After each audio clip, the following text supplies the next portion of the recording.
मेरे प्यारे बच्चों, हम यहाँ पर क्वेश्चन नंबर 14 अब देख रहे हैं और क्वेश्चन नंबर 14 में कहा है find the energy stored in electric field produce by metal sphere of radius R containing charge Q, है ना। तो यहाँ पर हमारे पास में एक मेटल स्फीयर है जिसका रेडियस कैपिटल आर है और इसके ऊपर क्योंकि मेटल है तो चार्ज जो होगा वो सरफेस पर डिस्ट्रीब्यूट होगा और इनसाइड इलेक्ट्रिक फील्ड डेफिनेटली यहाँ पर कितना होगा, जीरो होगा। आउटसाइड इलेक्ट्रिक फील्ड हमको पता है और उस इलेक्ट्रिक फील्ड के कारण कितना इस स्पेस, इसके चारों तरफ इनफाइनाइट तक स्पेस में कितना एनर्जी स्टोर होगा वो हमको फाइंड करना है। इस क्वेश्चन को हम दो मेथड से कर सकते हैं, एक तो हम कैपेसिटेंस के मेथड से कर सकते हैं और एक हम एनर्जी डेंसिटी की मेथड से कर सकते हैं। तो हम यहाँ पर सबसे पहले मेथड नंबर 1 यूज़ कर रहे हैं। मेथड नंबर 1 हम यूज़ कर रहे हैं और जिसमें हम एनर्जी डेंसिटी मतलब कि एनर्जी पर यूनिट वॉल्यूम का कॉन्सेप्ट यूज़ करेंगे और इलेक्ट्रिक फील्ड के लिए एनर्जी डेंसिटी हमारे पास में होता है 1/2 एप्सिलॉन नॉट ई स्क्वायर। मतलब कि अगर हम एक्स डिस्टेंस पर इलेक्ट्रिक फील्ड की बात करें, है ना, तो एक्स डिस्टेंस पर इलेक्ट्रिक फील्ड कितना होगा, एक्स डिस्टेंस पर इलेक्ट्रिक फील्ड होगा Q divided by 4 pi epsilon not x square, है ना।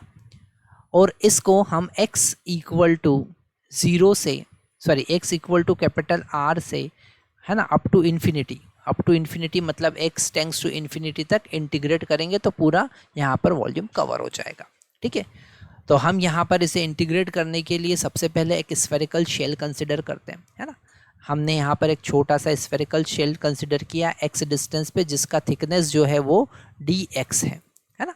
तो अगर हम यहाँ पर dv की बात करें, डिफरेंशियल वॉल्यूम की बात करें इस स्फेरिकल शेल का, है ना, जिसका थिकनेस dx है, तो उसका एरिया 4 पाई एक्स स्क्वायर इंटू उसकी थिकनेस dx। ओके, तो अगर हम यहाँ पर इन सब का वैल्यू पुट करें तो du इज इक्वल टू हमको मिलेगा 1/2 एप्सिलॉन नॉट, ई का वैल्यू है q divided by 4 pi epsilon not x square और इसका स्क्वायर हमको करना पड़ेगा और dv का वैल्यू होगा हमारे पास 4 पाई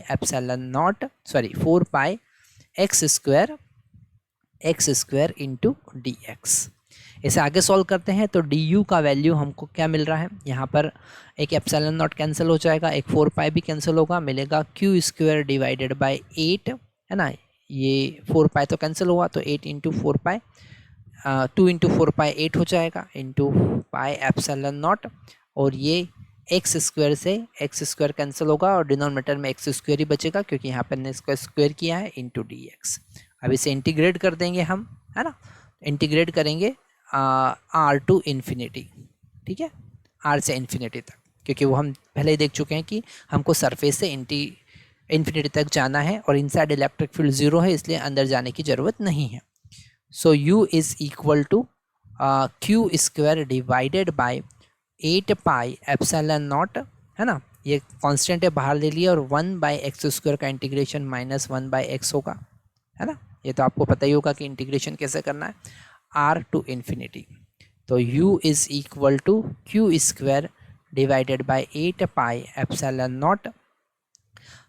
हम यहाँ पर अपर लिमिट पुट करेंगे तो 1/इन्फिनिटी माइनस लोअर लिमिट 1/r और माइनस यहाँ पे ऑलरेडी प्रेजेंट था, 1/इन्फिनिटी डेफिनेटली 0 होता है। u का वैल्यू हमको मिला q square divided by 8 pi epsilon not r। Okay, तो ये हमने पहला मेथड देखा जिसकी हेल्प से हमने टोटल एनर्जी फाइंड किया। सेम एज इट इज़ हम सेकंड मेथड देख सकते हैं, है ना। यहाँ पर हम कलर चेंज कर लेते हैं और सेकंड मेथड यूज़ करते हैं, है ना, मेथड नंबर 2 और इसमें हम एनर्जी कैपेसिटर का कॉन्सेप्ट यूज़ करते हैं। C इज इक्वल टू कितना होगा 4 पाई एप्सिलॉन नॉट R। ओके, और एनर्जी हमको पता है कैपेसिटर का कितना होता है q square divided by 2c। q के टर्म में हम देखेंगे तो यहाँ पर q square divided by 8 pi epsilon not R हमारे पास में डायरेक्ट आंसर आ गया। ये भी एक इजी मेथड है पर हमको पता होना चाहिए कि एनर्जी डेंसिटी की हेल्प से भी हम क्वेश्चन सॉल्व कर सकते हैं। Thank you.